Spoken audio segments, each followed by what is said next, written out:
Praise be to the Lord. परमेश्वर के नाम की स्तुति हो। Today we are going to meditate on Romans chapter 8 verses 1 to 11. आज हम मनन करने वाले हैं रोमियो की पत्री 8वां अध्याय उसका 1 से लेके 11 वाक्य। In schools we talk about differentiation. और हम स्कूल में अंतर्दायी के बारे में बात करते हैं। When you learn by differentiation, जब हम दो बातों की तुलना करके जब सीखते हैं we learn it very quickly. तो फिर हम बहुत जल्दी ही सीखते हैं। In verse 1 to 11, Paul also differentiates and teaches us some very important things. और यहाँ पर 8वें अध्याय के 1 से 11 वाक्यों में पौल इसी प्रकार हमें कुछ बातों को सिखाते हैं। He mentions about two walks of life. यहाँ पर पौलुस दो प्रकार के जीवन के चलन के बारे में कहते हैं। They represent two lifestyles. और दो जीवन की शैलियों के बारे में यहाँ पे कहा गया है। One is walking according to flesh. एक जो है शरीर के अनुसार चलना। The other is walking according to the spirit. और दूसरा जो है आत्मा के अनुसार चलना। And Paul also describes and comes to a conclusion which will be better. और पौलुस अंत में इसके साथ अंत करते हैं कि कौन सा चलन अच्छा होगा And which is acceptable by God. और कौन सा परमेश्वर के द्वारा स्वीकारा जाएगा। And we will also look at it like that. और हम भी वैसे ही देखेंगे so that we will not forget it. ताकि हम भूल ना जाएं। I told you there are two types of lifestyles. मैंने कहा कि दो प्रकार की जीवन शैली है। We will compare and contrast. और हम उसकी तुलना करेंगे। The first is life according to flesh. और पहला जो है शरीर के अनुसार का जीवन। Verse 8:1 says that 8वां अध्याय पहला वाक्य कहता है, if we are in the spirit of Christ, there is no condemnation. यदि हम परमेश्वर के आत्मा में हैं तो फिर वहाँ कोई दंड नहीं है। If you are in the flesh, you will be condemned. तो यदि फिर आप शरीर में हैं तो आप निश्चय ही दंडित होंगे। So it is important that we live in the spirit filled.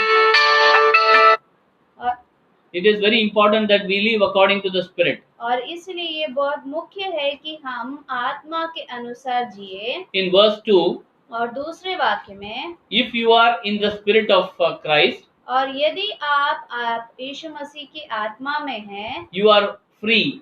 तो फिर आप स्वतंत्र हैं। You will enjoy the freedom of law, of sin and death. और आप उस पाप और मृत्यु की व्यवस्था से स्वतंत्र हो जाओगे और उसका आनंद ले पाओगे। Whereas if you are in the flesh, you are under bondage. लेकिन आप यदि शरीर में हैं तो आप एक बंधन में होंगे। To enable us freedom, to give us freedom, तो हमें स्वतंत्रता देने के लिए God sent His own Son into this world. परमेश्वर ने अपने इकलौते पुत्र को इस संसार में भेजा। And He died here. और उसने यहाँ पर मृत्यु पाया। And it was God's plan. और वो परमेश्वर की योजना थी। And He was resurrected on the third day. और वो तीसरे दिन जलाया गया। And whoever believes in Him, और जो कोई उस पर विश्वास करता है, He gave him eternal life.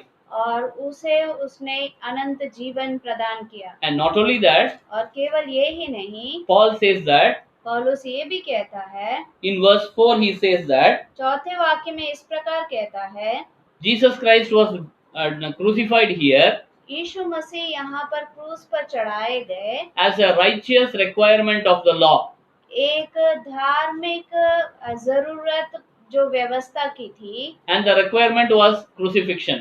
और वो जरूरत ये थी कि क्रूस पर चढ़ाया जाना। And he was a sinless person. वो एक पाप रहित व्यक्ति थे। He was supposed to be died for a sinful man. और वो इसलिए मारे जाने थे कि एक पाप भरे मनुष्य के लिए मारे जाने थे। And therefore we can obey the law. ताकि हम उस व्यवस्था को पालन कर सके। And therefore Christ died so that we can obey the law. यीशु मसीह इसलिए मारे गए ताकि हम उस व्यवस्था का पालन कर पाए। And therefore Paul says that और इसलिए पौलुस कहता है, set your minds on the things above. जो चीजें स्वर्गीय हैं उन बातों पर अपने मन को लगाओ। In verse 5, और 5वें वाक्य में, for those who live according to the flesh set their minds on the things of the flesh, but those who live according to the spirit set their minds on the things of the spirit. क्योंकि शारीरिक व्यक्ति शरीर की बातों पर मन लगाते हैं, परंतु आध्यात्मिक आत्मा की बातों पर मन लगाते हैं। On what do we set our minds on? हम अपने मन को कहाँ पर लगाते हैं? Is it on the Spirit of Christ, or is it according to the Spirit of Christ, or on the flesh? या क्या हम परमेश्वर यीशु मसीह की आत्मा के अनुसार मन लगाते हैं या फिर अपने शरीर के अनुसार मन लगाते हैं? If you set your mind according to the flesh, यदि आप शरीर के अनुसार अपने मन को लगाते it हैं is going to be death. तो फिर मृत्यु निश्चय है। But if it is according to the Spirit of Christ, और यदि आप यीशु मसीह के आत्मा के अनुसार मन लगाते हैं it is life and peace. तो फिर वहाँ पर जीवन और शांति होगा। Do you want life and peace or death? आपको शांति चाहिए या फिर आपको मृत्यु चाहिए? In verse 7 he says that और 7वें वाक्य में वो इस प्रकार कहता है, the mind of flesh is enmity with God. और मन और जो शरीर है वो परमेश्वर के विरोधी हैं। For the mind of that is set on the flesh is hostile to God, for it does not submit to God's law. क्योंकि शरीर पर मन लगाना तो परमेश्वर से बैर रखना है। Yes. क्योंकि ना तो परमेश्वर की व्यवस्था के अधीन है ना हो सकता है। Therefore, on what do we set our mind? इसीलिए हम किस पर मन लगाते हैं It is also our choice. वो भी हमारा ही चुनाव है। And if you set on the mind of Christ, और यदि आप प्रभु यीशु मसीह के मन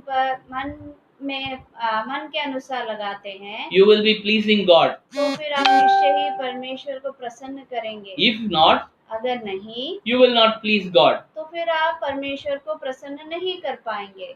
And in verse 9 it says that, और 9वें वाक्य में वो इस प्रकार कहते हैं, you however are not in the flesh but in the Spirit, if in fact the Spirit of God dwells in you.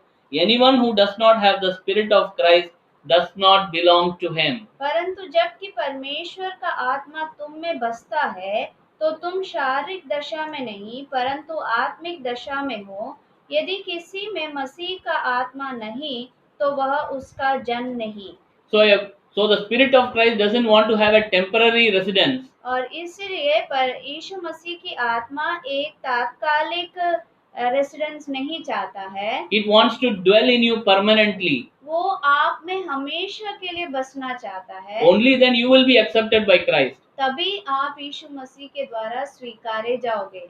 It means whenever God looks at man, इसका मतलब ये है कि जब कभी परमेश्वर मनुष्य को देखता है, he looks at man whether the Spirit resides or not, or dwells or not. वो मनुष्य को इस प्रकार देखता है कि क्या उसमें वो आत्मा बस रहा है कि नहीं, Whether the Spirit of Christ is dwelling or not. और या फिर यदि क्या परमेश्वर यीशु मसीह की आत्मा उसमें बस रही है कि नहीं। If it is not there, अगर वो वहाँ नहीं है, I don't think God doesn't be pleased with that man. तो फिर परमेश्वर उस मनुष्य से कभी प्रसन्न नहीं हो सकता।